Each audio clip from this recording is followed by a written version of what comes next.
Welcome back to Champ Talk, guys. I'm happy to have you guys with me like every episode. I appreciate y'all rocking and riding with me. And I really just, again, I'm so grateful that you guys take your time out of your day for whatever it is to sit here and listen to me flap my little lips and talk this shit. So like we ask in all episodes, if you get value out of this, please share this with someone who would get value as well. Also, like and subscribe to the whatever platform that you're listening to. And if you could really go to YouTube for me, hit that subscribe button there. And if you're feeling kind and generous and thoughtful and nice and like a champion, hit me up with a review or some sort of feedback so that we can improve with Champ Talk and as well get recognized in the algorithms. So let's get at it today, man. Let's talk about receipts, right? We have a lot of people that are kicking a lot of game and giving a lot of knowledge and teaching a lot of things and telling you how to live and telling you what to do and telling you where to go and telling you all these things with zero receipts. Absolutely zero receipts. And if they do have receipts, okay, if they do have any kind of something with them that gives them the authority to be able to speak in the marketplace or speak to you guys, those receipts kind of tend to be questionable. I'm not talking about everything. I'm talking everybody, excuse me. I'm talking about the majority. The majority of these influencers, of these leaders, of your sounding boards, of your politicians, you know, the majority of your gym owners, you know, the gym owners in the combat sports world, we're seeing a huge issue with that. And I'll get into that later.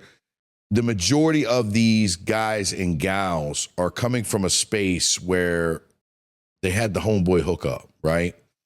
Like the COVID times when we had COVID money coming through. Remember that? Remember when everybody had all this money and we thought everything was going to be all peachy because the government was just giving it away and printing money and everybody was spending money, not saving and investing money.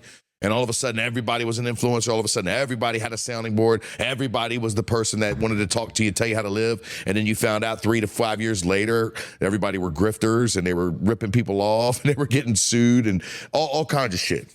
And that's on a grander scheme. For me, on a more localized type of level, for me, you know, I come from a place of experience. I come from a place of mistakes. I don't come from a place to try to tell you guys how to live your life because I got inspired by some seminar or some conference, or I read in a book, this is how you should act. I come from a place from trials and tribulations, right? Does not make me no better than anybody else walking this earth. But it does give me the authority to be able to get up on here and speak to you guys and talk to you guys and give you guys my perspective. I've never, and I despise the people who do this. I never want to tell you how to live. I hate the you shoulds and you ought tos. That's not my style. This is what works for me. This is what I do. We see so many of these people that are coming from inauthentic places to try to get you to click on their shit so that you can spend money with them and buy their program or support them and buy, you know, go to their events or like in so many things, sign up to the gyms. We got these guys right now. Let's talk about the gyms, right? Why I bring that up? Well, first of all, there's a ton, and this has been going on with the karate space, like a lot of karate gyms and schools had this problem. Now, since Brazilian Jiu-Jitsu gyms are so popular and they've been taking off, what you're seeing is you're seeing a lot of these instructors, gym owners, supposed to be leaders, turn out to be a bunch of fucking groomers and pedos. I mean, call it what it is. You're starting to see these guys get locked up and arrested because they have these younger students that they groom into like relationships. And next thing you know, they're crossing lines and boundaries.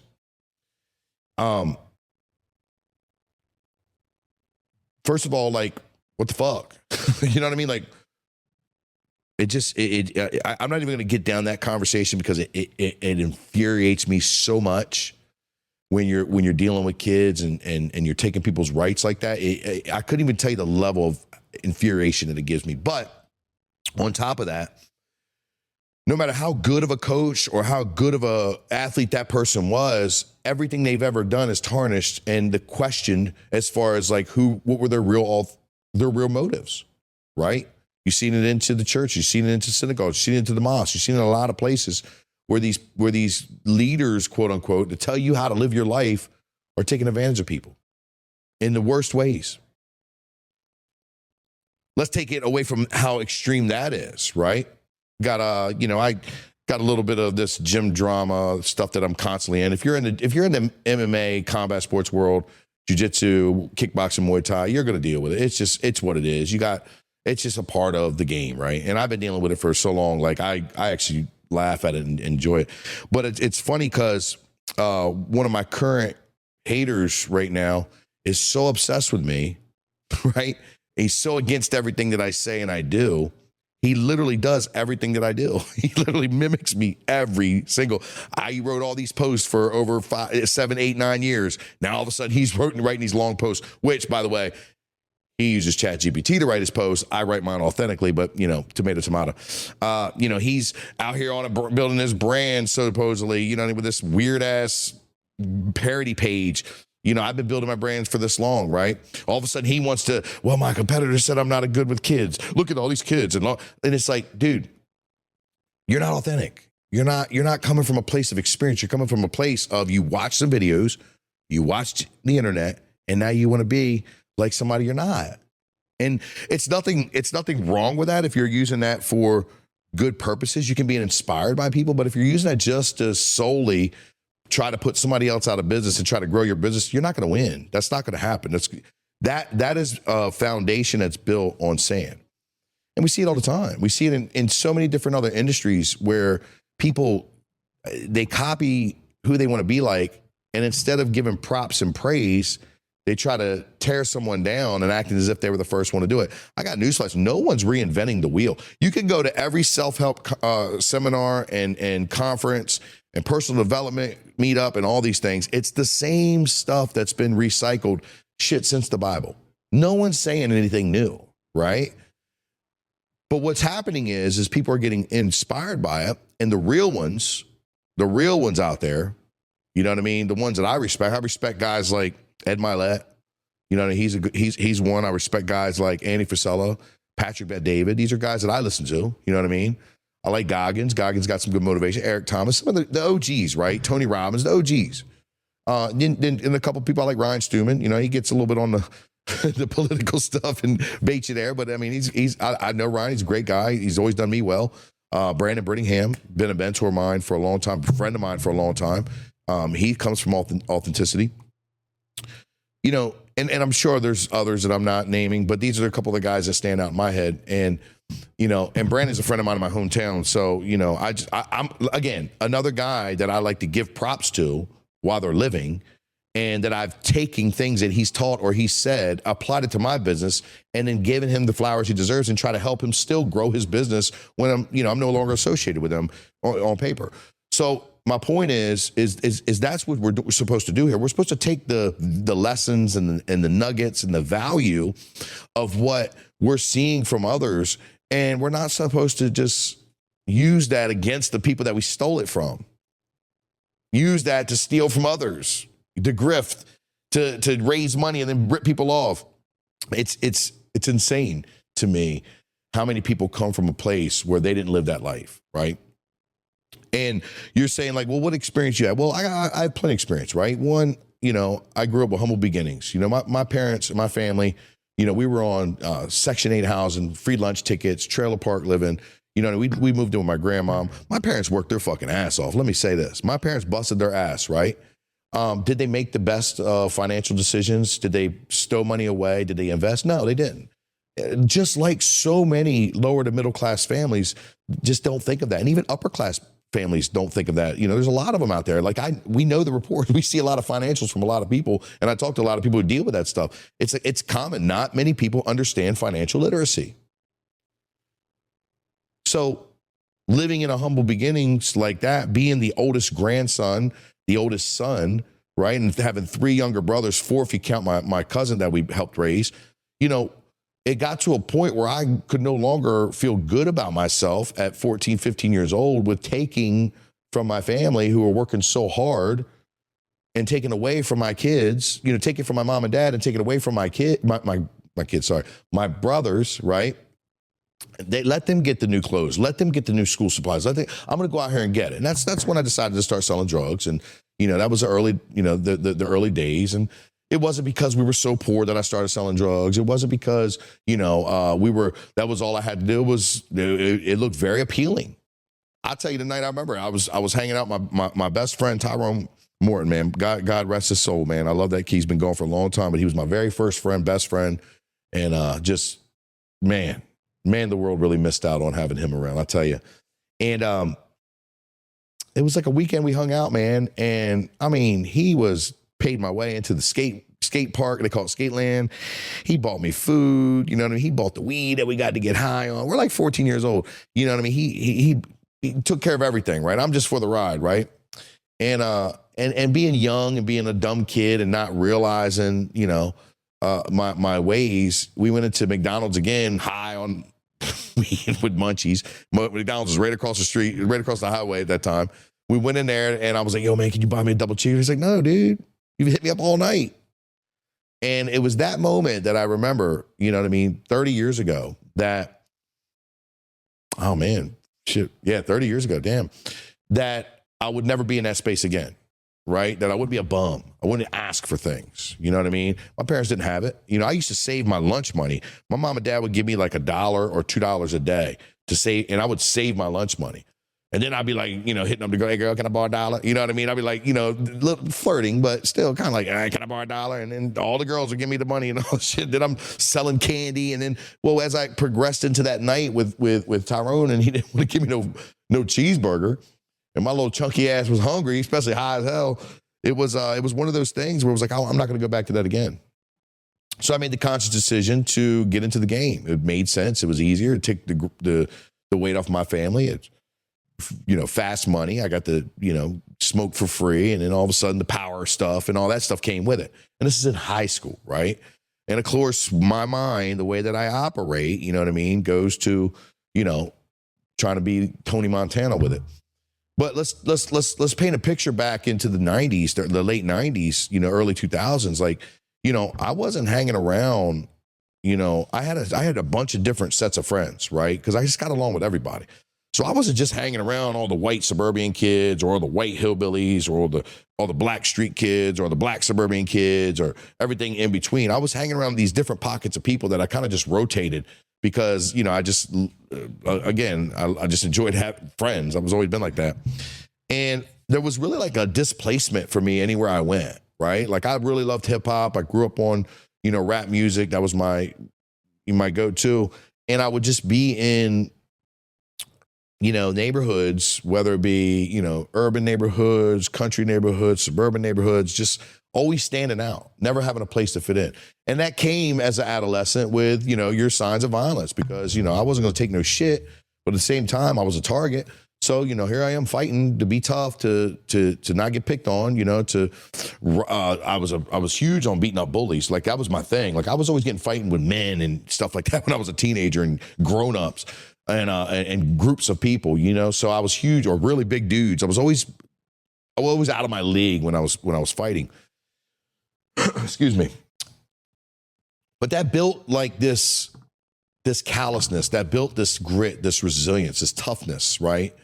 That built the receipts to say, hey, not only did I have to stick up for myself, but I also had to, because I didn't always win these fights. I also had to know how to behave and know how to act and know how to communicate and know when to shut the fuck up and not say stupid shit or not having to be the center of attention and always having something to say, which nowadays I don't listen to at all because I always run my fucking mouth. But when you're integrating with different pockets of people and different groups and stuff like that in different neighborhoods, you start learning the nuances and learning how to communicate and how to find your way. And then as I grew up, obviously I got into more deeper, bigger things when it came to that. And there was more street life that when it came to that, and then, I also had experience of, just kind of doing a bunch of odd things. You know what I mean? I'd be in the streets during the day and all night. And then all of a sudden I'd be playing slow pitch softball with a bunch of guys from Mardella, a country, little country city, you know what I mean? And just completely out of my element or, I'd be doing other things, get into MMA. So, and then you take that, and I got a point, I'm not just rambling, so I know I'm kind of taking it the long way, but then you would take that, and then you would take, like, the losses. A lot of my lessons, were from drug dealing and being in the game, you know what I mean? Because, it got to a certain point where it was no longer a game. Like, there was no longer, a lot of people don't get that and realize that, or they don't understand the severity of it. These younger guys, of what they're getting themselves into when they get into that life. There comes a point where it goes from, slap on the wrist to you could see some real time, right? Or, it goes to a point where you're just kind of navigating, in and out of your friends group, to now people know who you are. And because it's a word of mouth type of environment, people know you're getting that money and getting that bag, right? And that could come with a lot of drawbacks and a lot of different ways that, different angles and different snakes and different repercussions, I should say. So I learned a lot of my life skills and a lot of my, navigation through that world, because that was a big part of my identity, right? And I had this misconception that I was going to be this guy that was going to have $1 million houses, multiple ones around the country with, cutout floors with, stacks of cash and, all the things that I wanted with, money laundering businesses and things. I mean, I really believe that that's what they were going. Probably because we watched so many fucking rap videos back in the day, and that's all we thought that we were. We thought we were a bunch of fucking rappers running around here because we were from the streets and we were getting money, and the rappers weren't even living as authentic as we were. They were rapping about our life. We're rapping about their life. But all of us is all fucking stuck in the middle trying to figure ourselves out. But that was just the reality of that I was in. And those were a lot of the lessons that I've learned that taught me where I want to be and where I don't want to be, who I want to be, who I don't want to be, what I want to do, what I don't want to do, loyalty, family, betrayal, honor, respect, you name it. You name it. Those were the lessons that I had to learn through that type of lifestyle that, was a tough lifestyle. You know what I mean? And then as I, went through this past 11-year journey, because there was phases in that as well. Because, it wasn't the same in the middle. It wasn't the same in the beginning as the middle as the end. And then I've learned how to build a business and help grow multiple business or a few businesses, and, help be a value to people and a producer and all the great things, and make many mistakes throughout there. I learned how to be, a different version of myself that was so used to one type of living and so used to this, comfort zone where I had to go completely out of it. So that gives me, in my opinion, the authority and the right and the position to be able to speak to you guys and give you guys perspective from what I've gained, plus the successes. I've gained some successes. And again, this isn't about Branden and all that. I'm not trying to be a braggart or boast or, look at my life. I'm just saying that there's a lot of motherfuckers out here that are trying to sell you on how you need to live that ain't living the same way. They're not living up to the example they try to explain to you. You ask me a question, I'll tell you straight up. Yeah, I like to party. Yeah, I'm a degenerate. Yeah, I like fucking women. I mean, I tell my wife that. I tell my wife, I love women. What am I supposed to say? No, I don't love women. Oh, no, baby. No, we're who we are. Be the fuck who you really are, right? That doesn't mean I'm going to, cross the line and go cheat on my wife. Doesn't mean I'm going to go out here and, party myself to a hole or get in trouble or anything. No, you grow and you mature as you get older. You know what I mean? But there's a lot of motherfuckers out here. You know what I mean? Pastor Pope said it last week. They say, amen, yes, sir, yes, and go home and beat their fucking wife. There's a lot of them out there. A lot of motherfuckers out here that sit here and say, really, if you want to talk about the gym trauma, the boys got domestic violence on their record. But anyway, I'm just saying, I don't mean to bring it up. But there's a lot of people out here that are trying to convince you that they know that they're living this authentic way. I'm living an authentic way because I'm flawed, not because I'm perfect. I'm not perfect at all. And as a matter of fact, my whole perspective in life is if I give enough value and enough game and enough perspective to enough people, that when I'm fucked up and when life ain't working really well for me and I need somebody to have my back, maybe, just maybe, I won't have to crawl myself out of this hole all alone again like I've done countless times. And maybe, just maybe, one of these motherfuckers that I've sat here and had their backs and gave them everything that I could off, as far as poured into them, maybe they'll help me out and have my back. But that's still not why I do it. Because I don't believe anybody's here going to be able to save you. But that is a chance, because I know there's been many people that's called me when they were down in the hole and I jumped right to their back and had their backs and help them get out of the hole, right? Because that's just what we do. So if I give enough value to enough people, maybe that'll help. That's my whole mission. That's why I do things. I don't do things for the look at Branden shit. I don't want to be fucking famous. I don't want to be known. I have a hard enough time going in my own city and having dinner with my wife or dinner with my friends without being interrupted by somebody to talk about something, right? And again, it's a gift and a curse. I'm grateful. I appreciate it. But if I'm at dinner, if I'm with somebody, you know what I mean? That's not the time to interrupt, right? I was in there with my daughter, you know what I mean? One day, and we're sitting having dinner, talking, and seen somebody, and they decided that they were just going to sit down at our dinner and start talking. I say, hey, babe, listen, I appreciate you. Thank you. But we're in the middle of something. But I don't want to be famous. I don't want to be well-known and stuff like that. If it comes along, it comes along. It's just that's the kind of risk you take when you're on camera, right? But you're not going to see me with security. You're not going to see me with fucking people that, you know what I mean, have to protect me. You know what I mean? Like, I'm just a man. I'm just a simple man. And I'm just out here trying to deliver value. I don't need your fucking money. I don't need your fucking, you know, this, that, and the third. I can make my own money. That's why Champ Talk is done. That's why we don't ask any sponsors. I would say in the beginning of this is a side note, I would say in the beginning of episodes, this episode was sponsored by, but I was just piggybacking off of my gym sponsors and giving them recognition, right? Because we're at the gym. That's where the studio is. Really, I've never had any sponsors for Champ Talk, right?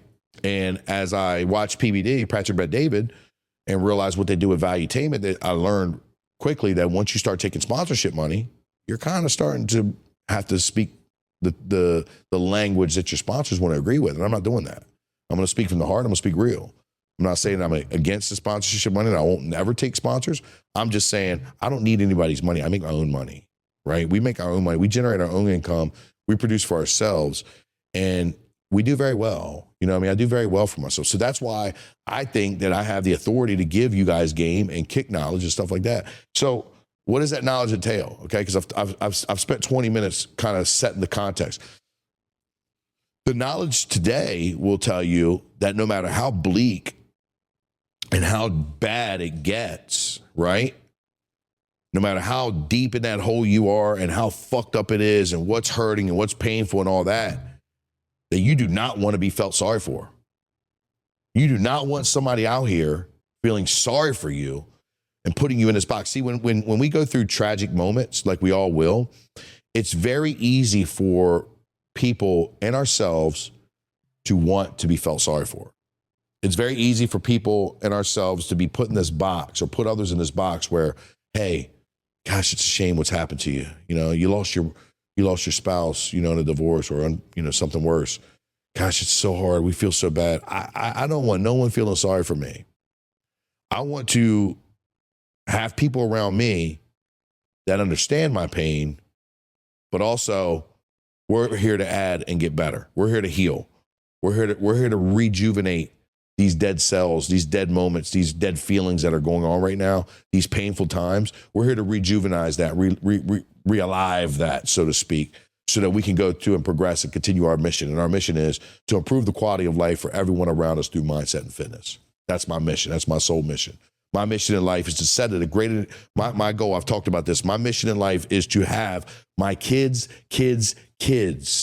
so proud of what I've done and be able to look at this digital footprint that I've left with the podcast, with all the content, with all the things that I've done, and with our one-on-one attention that I spend with my kids and my grandkids, and soon to be, or not soon, but eventually my great-grandkids.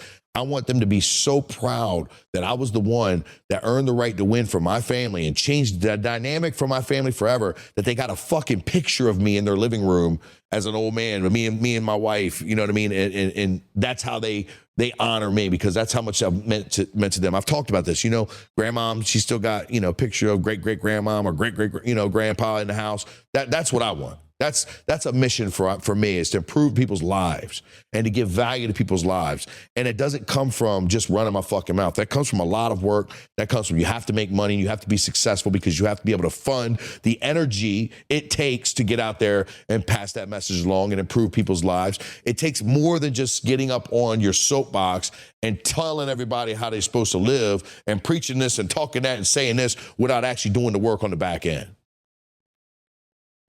That's my goal. That's my commitment. That's my life's purpose. And I do that through mindset stuff. I do that through combat sports. You know, I'm very proud of what we built here at SBY MMA and Fitness. The competition side of it is great. The daily camaraderie with the members doing, you know, various disciplines is awesome. The facility is amazing. But the real meat and potatoes behind all this, the real part of it that makes it feel so good is the conversations that we have. When I can pick up on somebody struggling, or I can pick up on somebody distracted, or I can pick up on somebody who needs a little one up. And then those conversations turning into people fucking champion their lives. What are you doing today to become a champion? It's those things right there that make this thing so amazing here. Gym owners, that's the part that you should strive for, is not just teaching them how to fight or being in the competition side. How do I make this motherfucker who thought he was a loser, how do I make this motherfucker a champion in life? And you can't do that unless you've done that. And if you haven't had the experience, that's okay, but don't pretend that you have. If you haven't had the grit and the fortitude and the trials and tribulations in your life to be able to produce that, then just don't act like you have. Play your part the way your part is designed. Don't try to be somebody you're not. Don't try to step into somebody else's shoes or try to be somebody in somebody else's world or try to be something that you're not. You're either about that fucking life or you're not, dog. Like, I'm not trying to be all this badass, tough guy. I'm not, dude, I'm just a real motherfucker, right? And when I say I'm a real motherfucker, like, I believe every word that I say out of my mouth. That's what makes me an effective coach and an effective speaker and an effective leader. It's not the fact that I'm, oh, look at me, I keep it real. No. I actually laugh at myself. I actually believe what I say. I actually communicate with myself all the time, going back and forth in my head, or even out loud sometimes. I know people think I'm crazy. That's just who I am. That's what makes me real, because I live by example. And I'm not scared of sharing the successes to that. I don't care excuse me, big thing in gyms. You build a guy up, right? Build a gal up, give them everything you got, pour a lot into it, spend a lot of time on it, bop. Next thing you know, 5, 4, 3, 10 years later, they go off and start their own gym. Right? I'm not scared of that. I'm not scared of that at all. Is that what I want? Absolutely not. Of course, I want to build our gym with us. But if this isn't the place for you, and I was able to help you do that, if you did it the right way and did it like a sleazeball, like most people don't do, hey, I just want to be mentioned in your little acceptance speech, your little thank you speech. Like, I'm not scared of giving away the knowledge or giving away the game. Majority of the motherfuckers aren't even going to apply it anyway. So I do. If anything, if my competitor out here has got so much to say about me, well, quote unquote competitor, if he's got so much to say about me, he would just follow the blueprint that I've been giving out in this digital footprint for all the times that he's been stalking my pages. I've been giving away the game. I'm not scared of giving away game, because most of the people, especially your competitors, they're not going to do anything with it anyway. And the ones that do, who knows how many lives you can affect? Who knows? There's been people that left my gym that I don't speak to no more, that I don't agree with anymore. I still wish them well. I'm too blessed not to. But on top of that, even though they didn't work out for me, and even though they did some shitty shit to me and some cruddy shit to me, they're still impacting somebody else somewhere else. A broken clock is right twice a day. So no matter what, you still have to take the bigger picture of, look, that's an impact somebody else had. That's me. That's what gives me the authority to be able to speak on this platform.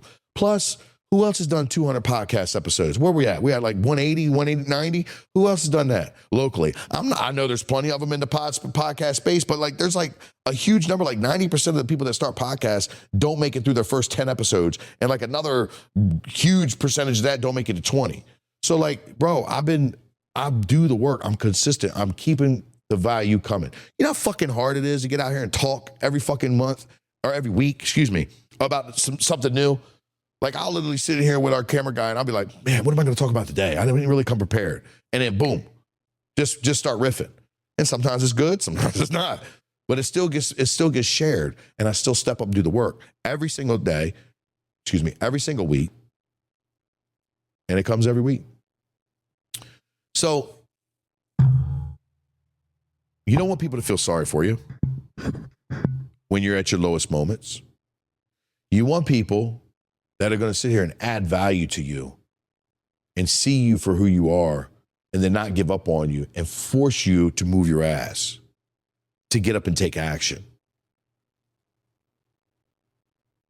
Don't default to what you're used to just because it feels good for people to feel sorry for you. It don't feel fucking good for people to feel sorry for you.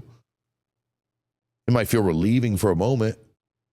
No, what really feels good is when those same people that you want to feel sorry for you don't feel sorry for you, and they sit next to you and they ride out the pain and they move your ass and they make you go through more pain and more suffrage and more discomfort.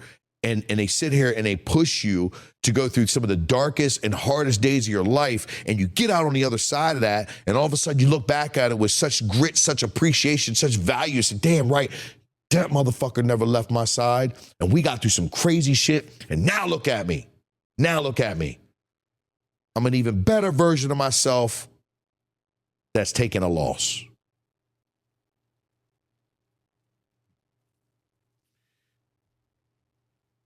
You got to watch who you're listening to, guys. You got to watch the content and the information that you're consuming.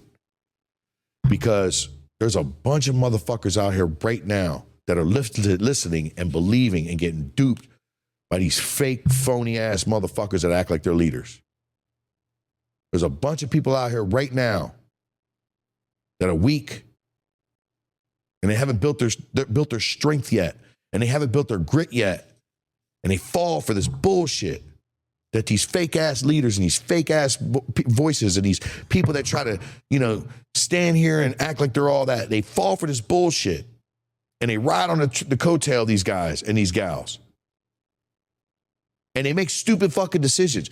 You know how many motherfuckers I've blocked and deleted and unfriended off my page? People that smile to my face and act all buddy to my face, but get on these posts from these haters of mine and laugh and comment and all this shit. Like they get caught up in the moment with their little Twitter thumbs, forgetting like we live in real life, bitch. We don't hide in our fucking rooms and sit here behind these computer screens protected. We live in real life.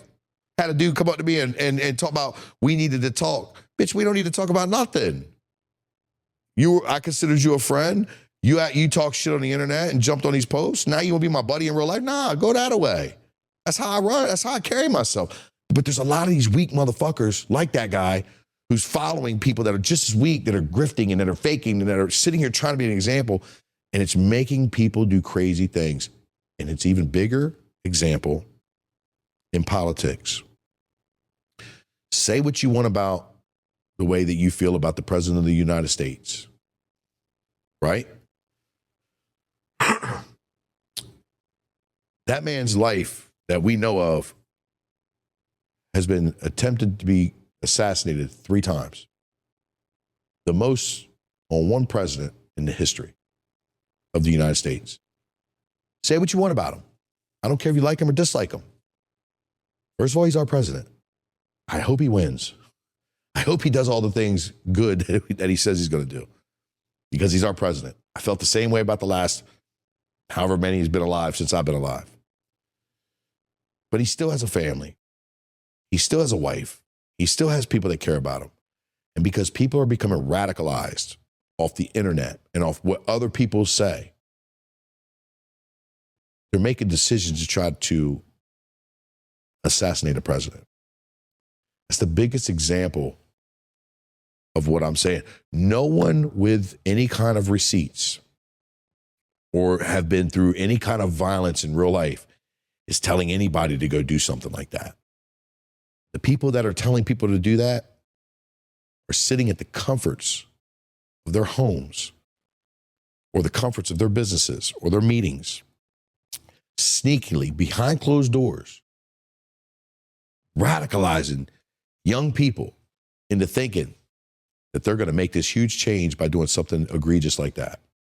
That is the biggest example I can give you guys as to how bad the shit that you're consuming and the things that you're hearing really is for you. You have to be careful. You have to be careful with who you're listening to. And just for, and even with me, do your fucking due diligence on me. If you don't know me and you're listening to the Champ Talk, right, and you feel what I'm saying, go check my receipts. Go look it up. Do your due diligence. Don't just trust what I say because I sound good and we connect. No, make sure that I'm somebody who you want to listen to and you want to follow. I want you to do that. I want you to push back. I want you to be able to go out here and say, hey, does this guy have the authority to speak like this? Who the fuck is he? Please do. Please do. You owe it to yourself. You owe it to your futures. You owe it to your families to do your due diligence and find out who the fuck it is that you're getting involved with. You wouldn't hire somebody without doing a background check, right? You wouldn't get hired without doing a background check or an interview. You wouldn't want to just give your money an investment without doing your due diligence, right? You wouldn't want to invest in a company, right? You do your due diligence with these people. Don't just believe the hype on social media. Dig a little deeper. And the last thing is turn social media off when you go do research.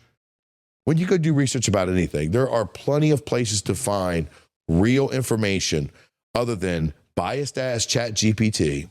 I love ChatGPT, but it's biased as fuck. It's biased as fuck. It's designed to agree with you.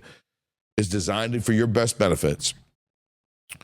Social media, mainstream news. Go do your due diligence and look up. Research takes time. Right? So many people hear 5 videos that sound alike and all of a sudden that's the truth. You say a lie enough, it becomes the truth, right? You repeat a lie enough, people start believing it. Do real research. I just found out today that you can actually watch the cabinet meetings or view them some way. The cabinet meetings, right? The cabinet meetings of the president, right? Watch them. You're gonna get the rawest form of what's going on that you can. Watch the cabinet meetings. Decide for yourself. Stop being sheep in everything that you do. I'm not saying don't be influenced. I'm not saying don't be inspired. But do your research and your homework on the shit that you feel passionate about and get off of social media by doing it. Social media is designed to get you to come on in, watch more clicks, follow this. Charlie Kirk is a prime example. I really liked what Charlie Kirk said. I don't think Charlie Kirk was a racist. Personally, I think Charlie Kirk was a good man.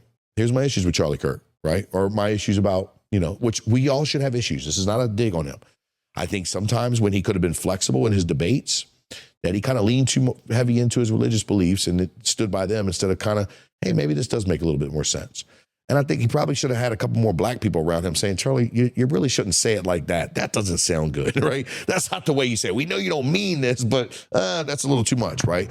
On top of that, you got to understand this man went to campus after campus after campus after campus after campus and debated with people for hours and hours and hours. I mean, that's you're going to say some fucked up shit throughout the course of your day, right? But let's not act like he wasn't an influencer, right? He still had a reason to get on the microphone, whether it was to change lives, yes. Whether it was to get people closer to Jesus, yes. Whether it was to be a good man, I truly think it was to be good people.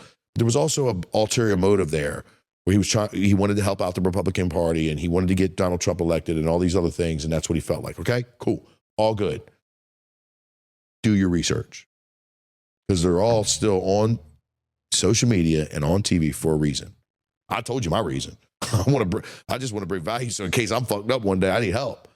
I also do this, let me be honest. I also do this so that you know, like, and trust me, so that people that want receipts for when they want to sign up to my gym or they want to entrust their children here or potentially want to do business and hire me to speak or do, some other kind of, things that we can co-op on, this is receipts. They get a firsthand opportunity to see me talk for 45 fucking minutes and hear who says what and how I say it and this, that, and the third. And I keep it 100. I don't sit here and go, you know what I mean? I don't sit here and bullshit you guys. I have my values, the way I do, and it is what it is. I'm 45 years old. My runway at the end is getting so much shorter than it was in the beginning. So I ain't got time to be fake. I ain't got time to bullshit around. I ain't got time to sit here and flip-flop. I am who I am. And I also can change my mind and change my opinion on things. So That's it, guys. Listen, we did a little bit of rambling, but I hope you guys got value out of this because you just got to be careful of who you're following, who you're watching. And if you know anybody who's struggling with this or whatever, share this with them. Send this episode over there to them.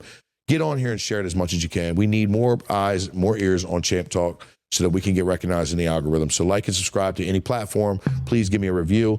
And again, YouTube, we got about 290 subscribers, out of, about 1,000, 1,500 views. So let's get those numbers up, guys. Until next time, what are you doing today to become a champion?